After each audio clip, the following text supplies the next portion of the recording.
పోరాట సమితి జి చెన్నయ్యను. ఎందుకంటే మన టిఆర్ఎస్ ప్రభుత్వం గాని బీజేపీ ప్రభుత్వం గాని మాలల మీద కంట కట్టి మాలను అన్యాయం చేస్తుంది మన కృష్ణమాదిగ ఏదంటే చంద్రబాబు నాయుడు కృష్ణమాదిగ ఢిల్లీ పోయి మోడీతోటి కలిసి మన సుప్రీంకోర్టు తీర్పు ద్వారా చెక్కిన సుప్రీంకోర్టు తీర్పు కాదు, ఇది మోడీ తీర్పు. ఇది మోడీ తీర్పును తీవ్రంగా ఖండిస్తున్నాం. ఏంటంటే దాంట్లో నష్టం అయ్యేది మాలలు కాదు, మాదిగలు ఉడక నష్టపోతారు. అదే కిమ్లేరు తెచ్చిపెట్టిన కిమ్లేరు ఉడక తీవ్రంగా ఖండిస్తున్నాం. అందు గురించే మేము లక్షలాది మందిని మేము జింకా గ్రౌండ్ సికింద్రాబాద్ల లక్షలాది మందిని కదిలించి ఈ ప్రభుత్వం మేము సెంట్రల్ గవర్నమెంట్ ఆ ప్రభుత్వం చేసిన మేడలోంచి మోడీని గద్దె దింపేటట్టు చేయాలని మేము లక్షలాది మందిని కదిలించి మేము దింపాలని చూస్తున్నాము. రేపు ఫస్ట్ 21వ తారీఖు నాడు లక్షలాది మంది వస్తున్నారు. ఫస్ట్ 1వ తారీఖు డిసెంబర్ 1వ తారీఖు లోపల లక్షలాది మంది వచ్చి జయప్రదం చేసి మోడీ గద్దె దింపేటట్టు చేయాలని మేము కంట కట్టుకున్నాం, తీవ్రంగా వ్యతిరేకం చేస్తున్నాం.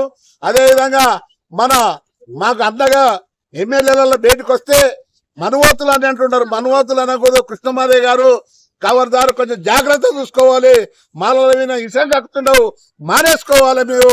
అందు గురించనే మేము పెద్ద ఎత్తున మేము ఉద్యమాలు చేస్తున్నాం అని కూడా మీకు మనం చేస్తున్నాం. జై భీమ్. జై భీమ్. జై భీమ్. జై భీమ్. నా పేరు బూర్గుల వెంకటేశ్వర్లు, మాలమానాడు తెలంగాణ రాష్ట్ర అధ్యక్షుడిని. ఇవాళ ఏదైతే ఎస్సీ వర్గీకరణను సుప్రీంకోర్టు జడ్జిమెంట్ ఏదైతే ఆగస్టు 1 వచ్చిందో అప్పటి నుంచి దళితులను చీల్చాలన్న వెంబడే జడ్జిమెంట్ రాగానే ఇక్కడ ముఖ్యమంత్రి గారు ఎస్సీ వర్గీకరణ చేస్తాం, అవసరమైతే ఆర్డినెన్స్ తీసుకొస్తాం దానికోసం అని మాట్లాడడం జరిగింది. అప్పటి నుంచి నోటిఫికేషన్లు కూడా ఆపేయడం జరిగింది.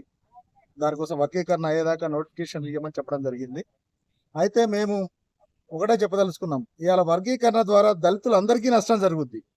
ఏంటంటే ఉమ్మడి రిజర్వేషన్లు 15% ఉన్నాయి. దాన్ని విభజించడం ద్వారా కొన్ని కులాలకు 1% వచ్చిన వాళ్ళకి కనీసం 100 పోస్టులు ఉంటే కానీ వాళ్ళకు ఆ ఉద్యోగ అవకాశం వచ్చే పరిస్థితి లేదు. అంటే విస్తృతమైన అవకాశాలను తగ్గించిన వారు అవుతుండ్రు ఈ వర్గీకరణ ద్వారా. దానికోసం మేము వర్గీకరణను వ్యతిరేకిస్తున్నాం. మిగతా చిన్న కులాలు ఏవైతే కొన్ని ఉపకులాలు అనేటి అనుబంధ కులాలు ఉన్నాయో, తక్కువ 1%, 2% కేటాయించే కులాలు, తక్కువ సంఖ్యలో ఉన్న కులాలకు తీవ్ర అన్యాయం జరిగే ప్రమాదం ఉన్నది.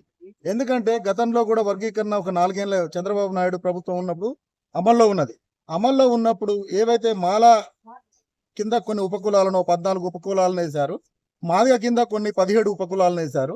అట్లా టైంలో ఆ ఉపకులాలకు ఎక్కడ కూడా న్యాయం జరగలే, వాళ్ళకి ఒక్క పోస్ట్ కూడా రాలేదు. ఎందుకంటే ఆ కేటగిరీల పైన ఈ కమ్యూనిటీస్ ఉండి బలమైన కమ్యూనిటీలు ఉండడం బట్టి ఏ ఉద్యోగం వచ్చినా ఆ గ్రూప్ లో ఇప్పుడు ఎస్సీబీలో మాదిగ ఉంటే మాదిగ కింద 17 కులాలు ఉన్నప్పుడు ఆ 17 కులాలకు అక్కడ కేటాయించబడ్డ ఉద్యోగాలను కూడా మాదిగలే తీసుకోవడం జరిగింది. ఎందుకంటే వీళ్ళు అక్షరాస్యత లేదు, వీళ్ళ ఇంకా పూర్తిగా అభివృద్ధి చెందలేదు, వీళ్ళు వాళ్ళతో పోటీ పడే స్థాయిలో లేరు. కాబట్టి ఆ 18 కులాల ఉద్యోగాలను కూడా ఒక మాదిగ కులస్తులే పొందడం జరిగింది.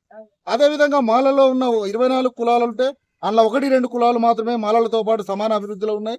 మిగతా కులాలు సంచార జీవనం లేకపోతే ఇంకా పూర్తి స్థాయి గ్రాడ్యుయేషన్ స్థాయిలో కూడా లేని కులాలు ఉన్నప్పుడు ఆ ఉద్యోగాలను ఆ 6%లో మాలలే తీసుకోవడం, మిగతా 1-2 కులాలు తీసుకోవడం జరిగింది. అంటే పూర్తి స్థాయిలో ఈ ఉపకులాలకు ఏవైతే న్యాయం చేయాలని ఈ ప్రభుత్వాలు అనుకోని వర్గీకరణను తీసుకొస్తున్నాయో ఆ ఉపకులాలకు మరింత అన్యాయం జరిగే ప్రమాదం ఉంది ఈ వర్గీకరణ ద్వారా. ఇవాళ మేము దళితులు తెలంగాణలో 22% ఉన్నారు. మాకు రిజర్వేషన్ పెంచాల్సిన అవసరం ఉంది. 22% రిజర్వేషన్ పెంచాల్సిన అవసరం ఉన్న చోట ఉన్న 15% ముక్కలు చేస్తామని ఇవాళ ప్రభుత్వాలు అంటుంటే ఈ ప్రభుత్వాల పైన మేము తీవ్రంగా వ్యతిరేకిస్తూ రేపు డిసెంబర్ 1న ఎస్సీ వర్గీకరణకు వ్యతిరేకంగా, క్రిమి లేయర్ కు వ్యతిరేకంగా సుప్రీంకోర్టు జడ్జిమెంట్ ను నిరసిస్తూ పెద్ద ఎత్తున 10 లక్షల మందితో పరేడ్ గ్రౌండ్ లో భారీ బహిరంగ సభకు పిలుపునిచ్చినాం. దీనికి మా పెద్దలు వివేక్ వెంకటస్వామి గారు, చెన్నూరు ఎమ్మెల్యే, వర్ధన్నపేట ఎమ్మెల్యే నాగరాజు గారు, మిగతా ఉన్న ఎమ్మెల్యేలందరూ కూడా ఆ సభకు వస్తున్నారు. బట్టి విక్రమార్క గారు, మల్లు రవి గారు, వంశీకృష్ణ గారు అందరు వస్తున్నారు.